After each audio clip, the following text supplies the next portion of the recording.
Everybody, welcome to Tim Campbell, Century 21, and Athlete of 509. Today's guest is Tara Rowe. Thanks for coming on board. I appreciate it. So this is my first woman I've had on here since I had you on. Since you had me on, okay. Yeah, it's actually it is true. It's always hard to get women. Oh to my come God, on. I will recruit them for you. Yeah. There's so many amazing women to celebrate in this city. Are you kidding me? Anyways, we'll get right to Tim Campbell, Century 21. For everything he did for real estate, give Tim Campbell a call at 519-259-9999. David Hill, thanks for jumping on board.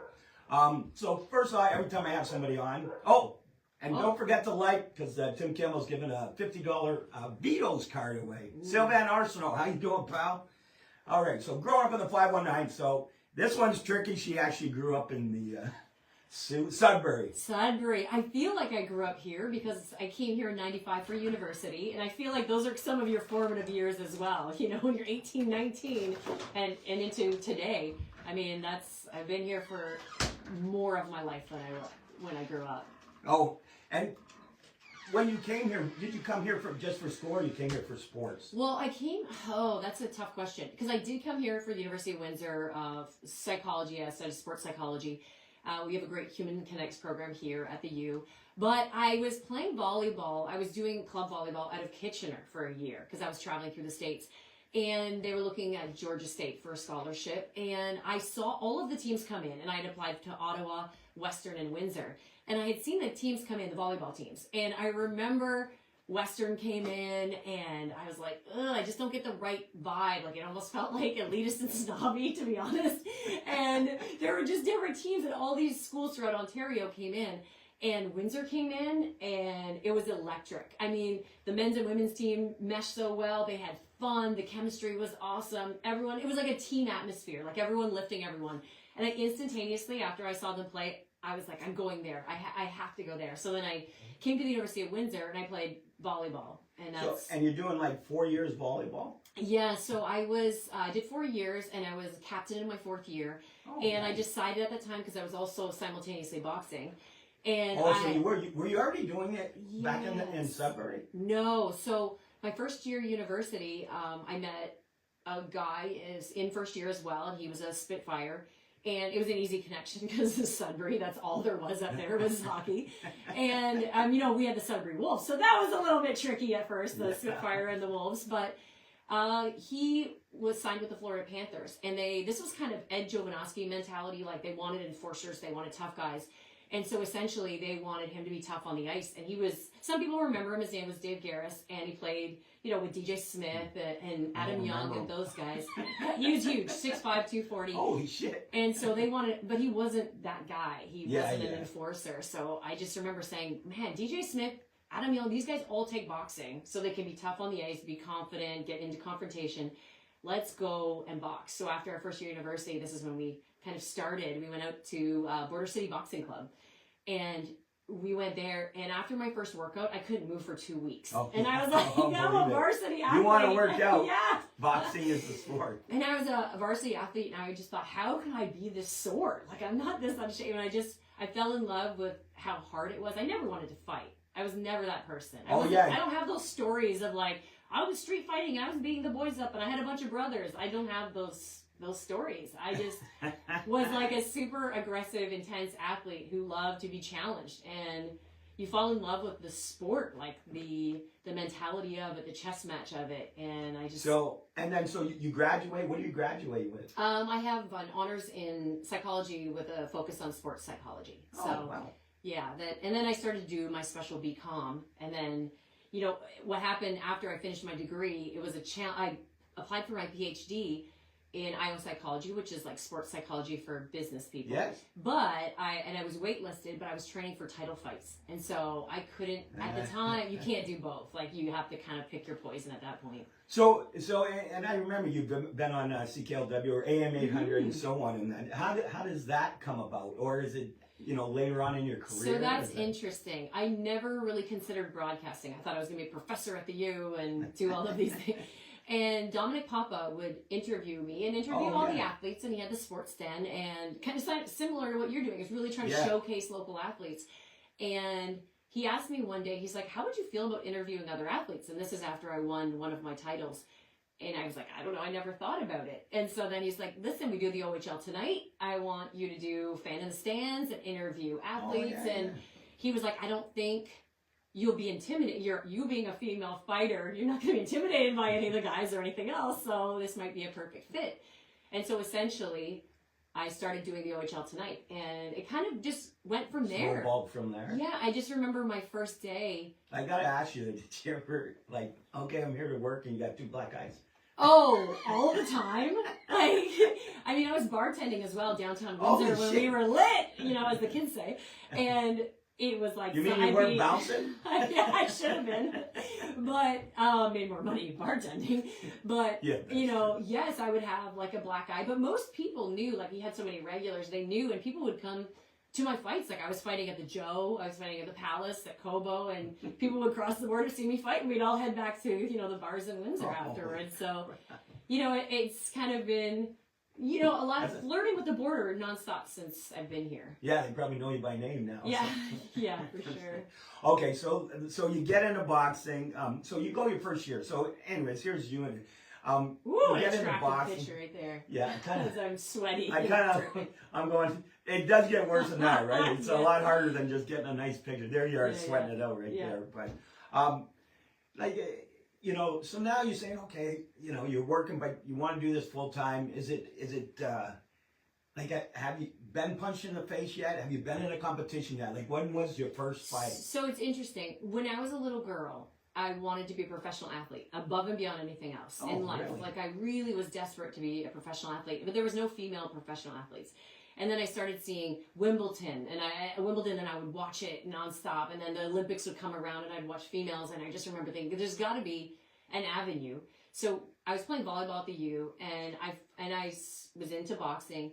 And then I finally realized, man, this is my avenue to be a professional athlete. Like, this is like, boxing is a way I can become a female professional athlete.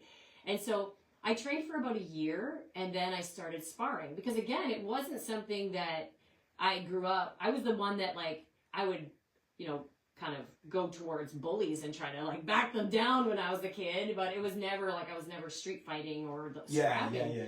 So it was really like a different world to me. And then they slowly, like in a boxing gym, they can ease you into it. It's not something where you go in there and you just get hit really hard in the face. You get I know. kind of eased into it, and you learn how to move your head, and you learn how to block punches. It's not just... Because it becomes more technical, right? It really does. And then it sounds crazy, but it's like any sport, you get desensitized to it. You get desensitized to, you know, if I get hit, like even now, if I do pads, one of my athletes one time, he kicked me and hit me in the face, and I didn't even process that. Yeah, like your brain doesn't. And you go back to... I'm sure it's like you watch football hits and you go like, or hockey hits, and you're just like, how is that person standing? But you just get used to it. Your body absorbs it, and you don't really think about it. You know how to, like, it's just like hockey and football. You learn how to take hits as well. Yeah, it is true. It is true. And you know how to block, or you know how to deflect at least, you know, part of the punch or kick, I guess. So, I mean, I was eased into it, and then I had my first fight, and I won a tournament in London. Was the first I was saying, because you're 5'8", right? Yeah. And that's pretty big for a boxer. If you go back, how long you been fighting? 15 years, 20 years? Since 96, 7. So, but you go back there, that's quite tall for a boxer. Yeah. And I do see that you have long arms. And it must be an advantage. I am pure monkey. That's like, my body. You know, it's funny because before I went to Kronk, that was run by Emanuel Stewart, famous Emanuel Stewart, Hall of Famer. I remember seeing online him saying, I don't like women's boxing. I don't agree with women's boxing. This is before I was there. And I remember at the time, like, really defending myself even and other women, and just being like, if you saw how I was built, I have these long arms, I'm skinny, I have no torso, I have all legs, like I have no target, like I have a small little peanut head where it's hard to hit. And I just remember, like, you know, body types are different in boxing, right? So I'm tall, but I am not muscle dense like some people are. So, or thick. Yeah, and it was kind of like a Tommy Hearn style, like really long and lanky, and so it was to my advantage, you know, in the sport. Absolutely. Now, did you find it hard to find people to fight? Also, that's a fantastic question. Because before I get to that, did you find it, like, so you found it hard to find fighters in that, is there a difference in weight categories, or they're just saying, listen, Yeah. we're gonna punch So it up? that's a twofold question that gets answered by one thing. It was really tough to find people to fight because at that time, like now, there's a plethora of women fighters. Like, and Ontario especially has done such a good job at creating women programs, and it's not even just for people to fight. It's just really getting people to get confident and get in shape, or maybe cross train. And some are fighting because the Olympics really changed the scope of fighting too, because in 2012 they introduced women's boxing in the Olympics, so that also starts a breeding ground for getting women into fighting. But when I was fighting, my first 2 years were here in Windsor. I started at Border City Boxing, and the coaches broke off from each other, so I ended up at another club, but they were really focused on recreational boxing at the time, and I was a competitive fighter, and I was like, I want to go to this tournament, and they're like, we're not going to go, and so I was like, I can't keep doing this, I can't keep training and wanting to be at this level, and we're focused somewhere else. And that's when I ended up going to Detroit, and it was very difficult to get fights. Like at the time, finding, because you have to be within 7 pounds of a weight category too, right? So you have to find people your skill level, you have to find people your weight, and that made it very difficult. In fact, there was finally someone that was available. Okay, this is really bad. I don't know if I'm getting in trouble. I don't want to get in trouble for this, but finally there was someone available, but then they said, oh, you're Canadian, you can't fight over here, you have to have an American passport. Passport or so it's called a passbook, which is like a passport for boxing, and you have one in Ontario, you have one in the U.S.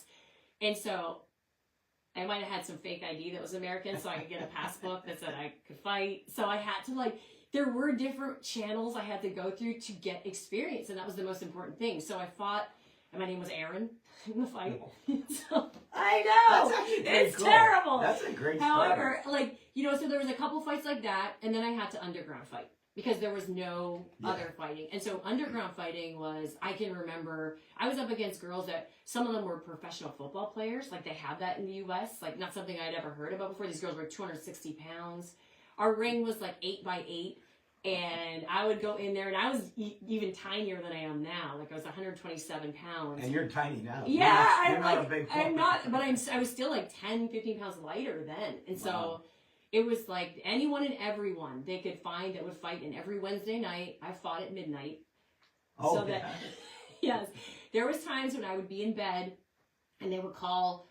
And they would say, hey, there's a girl here that wants to challenge you, and she thinks she can beat you, and blah, blah, blah. And I would get out of bed at 11:30 at night. Holy shit. Go across the border, and I would beat her up and go home. Yeah, and my mouthpiece. My onesie and my mouthpiece. And I'd go and beat her and then go home and just sleep. Holy shit. Yeah, I mean, it was amazing though, because my coach at the time, Javen Sugarhill, who was Emmanuel Stewart's nephew, he was running the amateur program. He was my coach, and it was an opportunity for me to fight every week, get the experience, and him to work my corner. Like we were able to get in a lot of the experience before I turned pro. So then you had to go about it different ways. And I'm sure you interview like anyone, like MMA fighters back in the day, things before they became sanctioned or available. Like the things you had to do to get experience was pretty surreal. Now your first pro fight, how did that go? How many fights did you have before you actually went pro? Do you know? I would say 15 amateur and about 150, 200 underground. Oh. Oh. I know. Well, if you fight every week, right? And sometimes it was twice a week. Sometimes on a Friday night, they were like, oh, we're going to do a special night. Come out. Oh, yeah. So it really just depended on, Holy shit. And now, any injuries? Did you sustain any injuries? Yeah. Any underground ones? So. No, essentially, I had a very serious back injury. So after one of my fights, so I was cutting weight, and you have to try to get as low as possible in weight, right? To step on the scale the day before. Amateurs the day of, you have to step on the scale. So people will look to lose, say, 3 to 5 pounds the day of, but if it's the day before, it might be more weight. So it's weird because boxing and MMA, because I coach both, it's a very different mentality. Boxing is all about starvation and deprivation. So you just wouldn't eat or drink anything for 2 weeks. MMA is very strategic because they have a wrestling background and they have these other sports and mixed martial arts that know how to do it right, know how to do weight cuts right. So I was really dehydrated, and I was training for a fight, and I was so dehydrated that I ripped the discs out of my back, because my discs, essentially, that they're like grapes, and you're dehydrated, they turn into raisins, and your Oh, vertebrae man. like shift. They don't have the cushion. Was that Doesn't, during like- the fight, or you didn't know until No, after? that was like before, like the week of the fight. Oh my God. And it just got so bad that I couldn't walk for almost a year and a half. I was like, Oh, it was really bad. I lost everything, my car, my place, my career. I went Oh. completely in the dumps for it. And Oh, then, yeah. and tried everything to, and a lot of athletes you'll hear suffer back injuries. I mean, that's the one thing that, I never heard that till now. Oh, That's yeah. interesting. Now, so is that when you're fighting pro? Is that when you hurt your back, or you're Yeah. on your? yeah, I was in my pro career at the time. So are you 17-0 at that time? Like when you ended it, or I think, so you had to come back then? yeah, I think essentially I had a back injury before I won my title fights. And I came back and I would be on and off. And then I won my titles and it wasn't as severe. And then afterwards, it really went out. Like it completely went out. And I can remember like days, 48 hours, just I couldn't get up from the floor. Like I would army crawl to the bathroom. And so, and it's tricky because boxing, you have a coach and maybe you have a team, but you're really on your own. Yeah. Like, if it's people- the most individual. It sport really that comes- is, and it's like I remember we were talking about the Hall of Fame for Windsor, Essex County, and the person that was being interviewed before me, and they were like, "People you have to thank," and she was, an amazing track athlete that went to the Olympics, and but she was like had this like list List of of everybody copious to amounts of people. Like they had the chiro, and they had the physio, and they had the.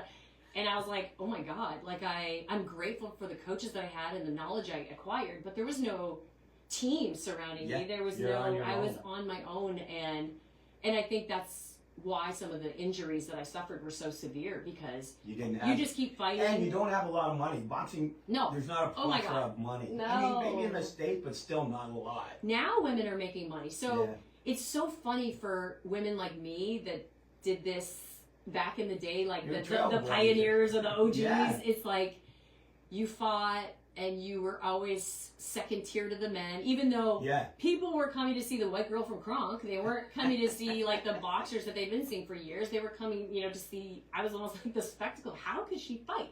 Like Aretha Franklin, after one of my fights, she pulled me aside. She's like, "Man, you can fight for a white girl." Like it's like it was just one of those things that I did fight on Fox and Well, because did I looked at ESPN you and we stuff. looked at your face, we were going, "Oh my God, you actually fight!" Like Yeah, I moved my head. you a could be lot. more of a a model than a That's why fighter. the long arms helped. Yeah.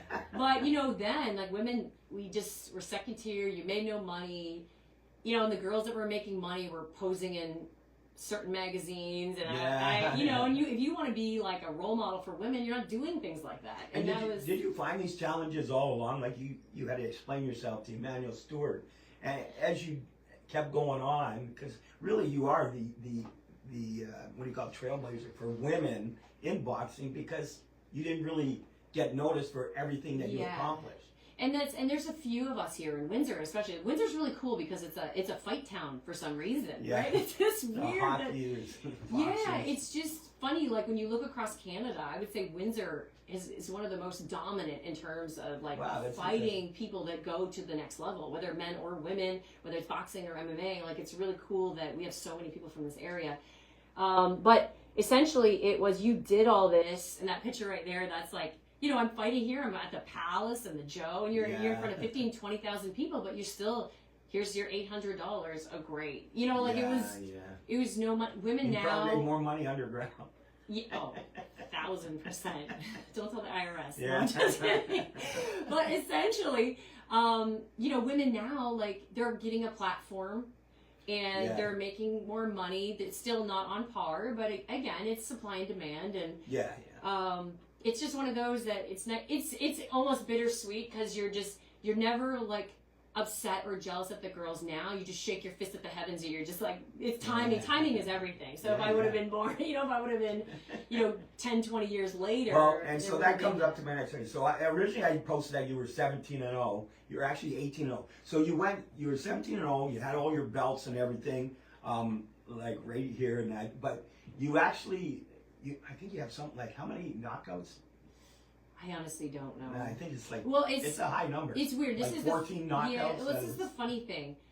For women, when I was fighting, we fought in 8-ounce gloves, which are smaller. So for people that have any reference point, when you train in maybe 10 to 16 ounces. You spar, like you Yeah. box your teammates in 16 so that you don't get hurt. You learn to go through, all the, you still can get hurt, but Yeah. and then when you fight, depending on your weight class, like for men, if you're 154 pounds, it changes to 10 ounce gloves or 8 ounce gloves. Like women, we were fighting in 8 ounce gloves, doing 3-minute rounds like the men. So the week of my title fight, like one of those titles, they call me and they say, hey, we've moved women, we changed the state of Michigan to 10 ounce gloves and 2-minute rounds, which is a totally different game. It's a totally different, Yeah. you know what I mean? If you look at any other sport, if you changed what the equipment was and you changed what the time frame was, if you changed how many downs you have, if you do any of these, it's a completely different game. And so, my knockout ratio was very high until they went to this 2-minute round, ridiculous. Oh, yeah. It's just not boxing how boxing is. That's where sometimes you see women. Well, 2-minute rounds is a tough man contest. It's literally like get in there, throw as many punches as you can, see how many you can take. Yeah. And, whereas boxing is all strategy, it's a chess match, it's figuring someone out. In that 2 minutes, you not only don't have time to do that necessarily, you also, that person has time to recover if they're hurt. Like I've dropped somebody with 10 seconds left, but if I still had another minute, I could have finished them off. It's just, so the knockout ratio for women is kind of not a fair assessment against men because they just have smaller gloves, more time to work. Yeah, but you still did it, I guess. It was great when I was, had the longer rounds. But and you went 17-0, and the reason why you're 18-0 because you came back after 6 or 7 years. 11, yes. 11 years, and so you say, you know what? Were you doing it because you say, hey, maybe I'll do the Olympics, or were you just had that itch, or you felt good, your back felt good, everything felt good? So, it's I hard to to put get back. A damper on this, but my husband died. And so I was fighting, we had a baby. My husband died, I was back in the gym a month after our daughter was born. And when she was 4 months old, he died of a heart attack. And I didn't know that. No, that's okay. Yeah, I know. It's that's the downside. And so it was literally like my focus was because, as I said, I'm not making any money. If I was making lots of money, I probably would have never stopped because I would have thought, okay, I have to do this for my child. Yeah. But it was like I can't do something that almost feels hobby based because I'm not reaping any, rewards from it. It's like men's hockey. It's it's like I essentially just focused on my daughter, and I had to clear everything up. We had a house, we had a gym in Detroit, we had everything going on. I had a team that I was coaching, and I had to just focus on my daughter and pick up the pieces of my life. And so then I was, just coaching full time and working and doing whatever I could to survive, essentially. Wow. And so, I was left in tons of debt because our gym, like, it was just a complete mess. And if anyone's had someone close to them pass, you know how, like, vultures jump in and take everything and steal everything, and it's just messy. And so it was like a lot of years of messiness cleaning that up. And then, but I was always in the gym. I was still coaching. I just had to be very selective on who I was coaching because I wasn't at the point where I could do things for free. Because as a parent, you say yes to this person, you're saying no to your child, and you really have to get that mentality. Out there of like, okay, when you're making choices, if I do this, if I'm coaching this team and I'm doing this amateur stuff for free and buying this kid's shoes, and that's what we were doing with our gym in Detroit. We were buying this kid's shoes and this kid lunch and this kid driving them home and doing all those things. And I was like, I can't, at this point, I don't have this capability. So I just kept coaching, and I had the itch forever because I always wanted to come back after the back injury, and because I started doing big time, it. Yeah, like you got in that huge fight, and you knocked her out. I knocked her down, but I didn't stop her. But it's still. Well, I showed it on my site, and it was always just you knocked her down. We'll go with that. I won't rewrite history. Everyone else is. So, Kyle Hartley, there's a boxer as well. That's awesome. So it's just essentially I came back, and it was one of those. I always felt like I never finished it, and again I fought at Motor City Casino. It was fantastic, and it was funny because my actual athletes, my fighters, worked my corner. They were coaching me. I didn't have an outside coach. It was people that I trained. They knew like the system. They knew how to. And so that was fantastic. But again, afterwards, I fought with a broken hand. I broke my hand on the Monday before the fight. Oh crap. Yeah, and but that's like a fighter, right? You kind of just every athlete out there that's listening knows. Stitch me up, man. Yeah, Put my nose back in. Send me back in. And so after that, and again, the money is not there. It doesn't make sense financially, Yeah, to keep doing something. So I feel like I can contribute. I'm way more proud of my coaching than I am my own fight career, only because it's not even the guys. I have lots of people that have won titles and been to the UFC, and Mary Spencer, my fighter now, like she, had won multiple world championships, been to the Olympics. Like we just won the middleweight championship. We're headed for another one. So before we get going forward, was it hard to get into training, or just, I guess you just explained it. It's the money's not there, so you kind of go into training that. Now, are they training at your gym, or are you being paid every time you show up and so on? Yeah, so I had a gym, a boxing gym in Detroit that I sold when my spouse passed away because I couldn't take care of it. Yeah. And I'm at an MMA gym, so it's a different style for me. I'm in Michigan, in Southfield, Michigan top team. But I train fighters from a variety, like MTC. I'm very close with Reno. And train some of their fighters, and Border City Boxing. Like after this, Mary and I are going to train there tonight. That's interesting. And you said she just had a fight. This is Mary Spencer here, and she's an Olympic fighter, right? Yes. Now, so you're training her, and I guess so. She's not using a male or whatever, but she's using you and going through what your traits or whatever you have. Do you notice that? Wow, she's really good, or this is at a certain level. Yeah, you're really good, but so is this person over here. And how do you kind of get her over that hump? So we've been together a really long time. So about 2002, that's when I started coaching. Essentially, Charlie Stewart from Windsor Boxing Club, he recruited me. She had like 1 or 2, 3 fights maybe as an amateur, and she lost a fight. And he asked me, I was pro at the time, and I had just had my second pro fight maybe. And he asked me, he's like, hey, I have a female. I would like to see if you would train her or help me train her. And I was like, no way. I am not, because I know myself, if I work with someone else, I'm going to neglect myself. And I was like in my career, right? And I just thought, oh my God, if I start coaching now, I know how I am. I'm going to put myself on the back burner. And he was like, just work with her for a day. He just convinced me. Work with her for a day. And I went out there and we just clicked. And see, I appreciate athletes. You don't even have to be wickedly athletic, wickedly talented. If you give me everything you have, I will work with you no matter what your goal is. I went to help Parks and Rec. I went to one of their, summer programs for disadvantaged kids. And, I went there and I was like, I want to bring all these kids home and just just their willingness to, go through it and work hard. That's all I needed. And she was like that. She had the drive, she had the personality. And so I started working with her, and then it turned into 3-4 days a week. And so that's 2002, and now we're at 2025. So I coached her through. She won multiple world championships, Pan Am Games, qualified for the Olympics. So she went to the Olympics, and I commentated the Olympics for TSN. So we went in different directions. So she went to London, and I went to CTV and TSN and commentated the first year, the inaugural year for women's boxing in the Olympics, which was amazing. And then after that, we were together for a year. And then when she went pro, she went and kind of to different gyms. She went to Niagara Falls, and she went to Montreal, and she signed in Montreal, and she's been there fighting. And we had been apart, and I've been in Michigan this whole time. Yeah. And Windsor. I have a few Windsor fighters along the way. A lot of people are familiar with, TJ Laramie and some of the guys here. But essentially, she contacted me before her last fight, about 8 weeks out, and just said, are you still coaching? I really wish you were with me now for my pro career. And I just was like, anything you need. I'm like that with all my athletes. Anything you need, I'm always here. And then it was just like, okay, when can we start? And I was like, what? And so we trained for it was a middleweight championship and won in Montreal. And it was a fantastic fight. She looked amazing.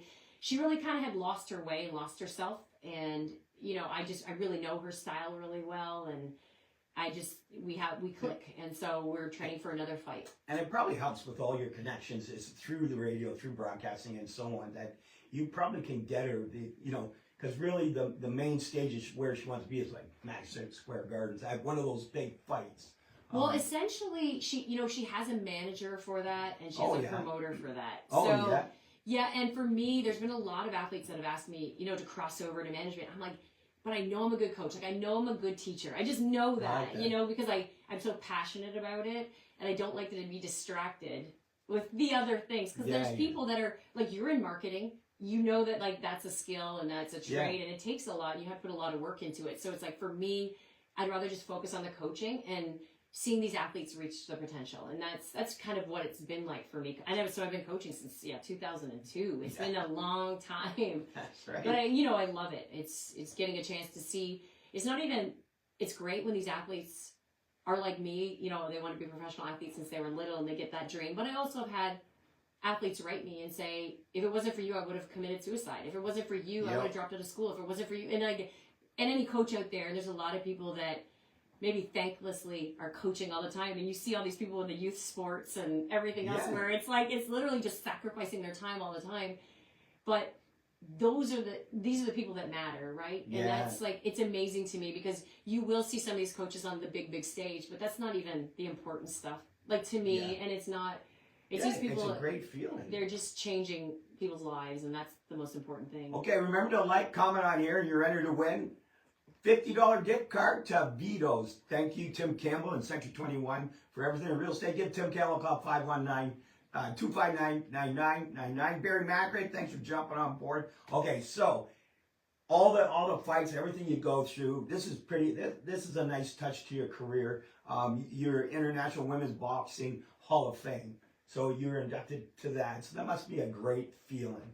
Yeah, I mean, I was actually, it was like, funny, because when I got the call for it, and Sue Fox is the one that does the Hall of Fame, and my God, she works tirelessly to honor and support women's boxing, and knowing, because she, went through it herself as a fighter, and just knowing the lack of recognition that women get, but how hard, you have to understand, think about being a woman in an all-male gym, or picture me walking into a gym in Detroit, in the bowels of Detroit. Oh, God. Like, picture that, and how hard you have to work to prove yourself. Like, it's next level, right? And we know men are gonna be bigger, faster, stronger. It's not a a secret.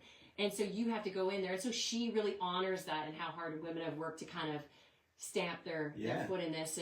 And so when she called me, I felt really, it felt like, I don't know, the culmination of all my hard work came to something. It really felt good, because, I don't have, like, there's a lot of professional athletes that have the money and the real estate and all these things to show for what their career was. Whereas a lot of women just, you didn't have that. All the things that you sacrificed, like, I had children late, I had a family late, like, there's women that I sacrificed doing my PhD. Like, there's so many things that women essentially just sacrificed, and there was not really a reward at the end. Whereas, like, maybe the men sacrificed, but they got these big paychecks. And not all do. There's a lot of men that put, work their butt off. And I know, but the best always, there's a big reward. As for women, there's not a big reward. Nowadays there is, and that's why, I guess, because of you, they get that moment, and they get that big paycheck. And another great accomplishment, of course, is the Windsor SA Sports Hall of Fame. Now that's a nice feeling too, because now you're really being recognized. You're recognized with the Women's International Boxing Hall of Fame, but the Windsor, where you live, your name, your face is going to be up there. Your kids are going to watch and see something that you've earned, and you're recognized by people in Windsor now, all your peers and that. So that's a great accomplishment as well. I think it's such a big deal, and it feels different. The international, like the Women's Boxing Hall of Fame, was really cool, because essentially I felt like women who were being honored there were being honored, like, they were the ones that really put in the grit. Because there's some women out there that got really big names, and they got a lot of popularity and a lot of money because there was a man behind them. And I'm not saying that in a negative way, but I mean, they had these male allies. Like Don King boosted Christy Martin. Layla Ali had her dad's name. Like, Mia St. John is someone that it always drove me crazy, because she posted Playboy. But it was like, it was always like, some other reason. But yet we were all putting in the hard work. So the International Women's Boxing Hall of Fame felt like those women that just put in that hard work and didn't have those allies were still had an opportunity to be celebrated and honored. And then when the Windsor one came about, I don't know, it just, when you walk by and you see the pictures, before it was at the Aquatic Center, and it was, Yes. what arena, was it in the Kingsville Arena or Leamington, the Shirk Center or Actually- something? It was somewhere. Oh, I think it was the Shirk Center. Oh, look at me. Okay. And you know, you'd see those pictures and you're just like, like you just so desperately want your picture there. And I feel like it's really important too for the athletes in the community, because when you see things like that, it gives you some extra incentive to strive for it. Yeah. So, I just felt like when I was called about it, I was super excited, because it was one of those things that, again, it helped put a stamp on everything that I've done. You know, you don't necessarily have much to show for it, but when you get something like that and you're being honored for all your hard work and it's being recognized, it just feels really important. And yeah, to like, Wow. it's kind of cool to just have, as a female too, have your picture on a wall and something like that, and you want a little girl to walk by and be like, oh my God, I want my picture there too. And it's just like, you know what? Your daughter with a daughter and looking up and go, there's your grandma. Like yes, it's exactly. pretty cool. So that's, I mean, I'm super honored.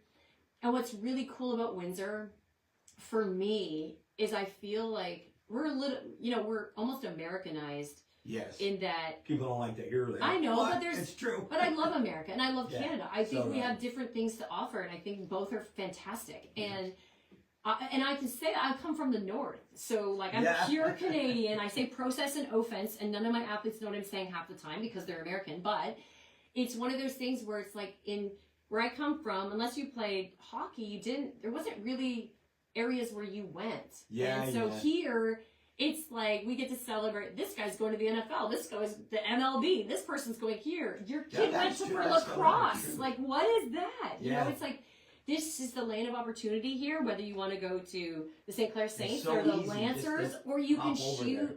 and you're celebrated for being an athlete. And not all communities have that. And here, I like you that. guys can That's pursue great. scholarships in locally, you know, college or Yeah. university, or you can cross and do that. And so to be honored and put in a Hall of Fame with the tremendous athletes that we Oh, have yes. here, like that's what's pretty amazing. That's fantastic. Okay, so we're almost near the end. What's up next? Ooh, I'm For very you. shiny right now. So much. It's a nice white balance. You and I are too white for white balance here. Okay. What's next? So the focus right now, I mean, I have a lot of athletes in Michigan that have fights coming up. So whether it's, we do kickboxing, Muay Thai, MMA, boxing, but the biggest right now is Mary Spencer has October Yes. 30th. We're in Montreal. And we're fighting Michaela Mayer. She's an Olympian as well. She's a multiple world champion. There's two big names that are going to battle, and it's huge. And it's Mary defending her title, but she's also she's come back home. She's come back to her roots here in Windsor. So this is why we saw a different Mary last fight, because she came home, and reconnected, and she just, kind of needed that grounding to get back to and reach her full potential. So that's essentially kind of what's going on now. And I'm looking forward to November 8th, which is the Hall of Fame. Everyone can get tickets on the website. And how are the kids? Like you were just telling me earlier on, your boy's playing football. For Oh the first my time. God. How did I not know about football? How did I not know?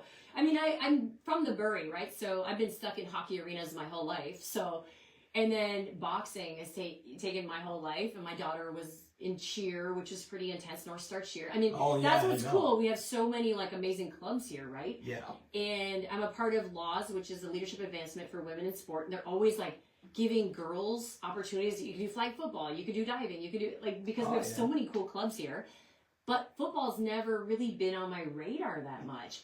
So my son was like, I want to play football. I want to play football.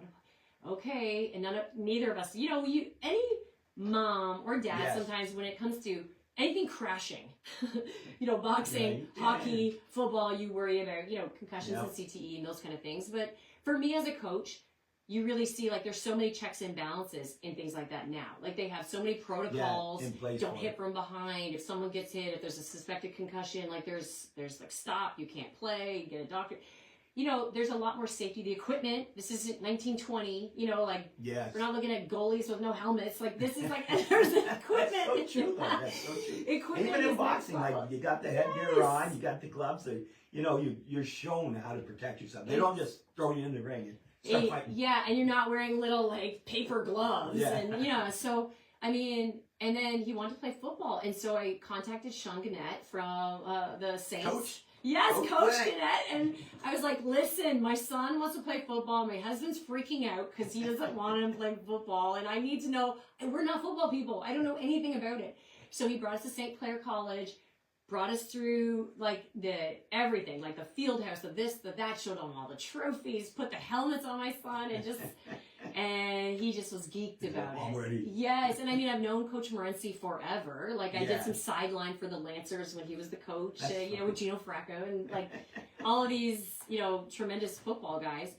And so It's all coming full circle. it is, and so we've been going to the practices, and now my spouse can't get enough because Yeah. you really realize football is very militant.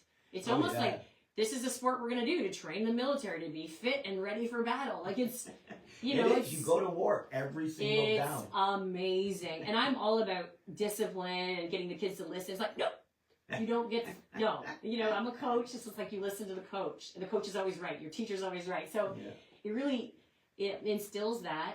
And Coach Morency, like our Coach Morency, Mike, where his son Matt Morency is a coach as well. So he's the coach, you know, and it's, I think the greater discipline, which has been fascinating for me, because this is like, for me, brand new, this football world.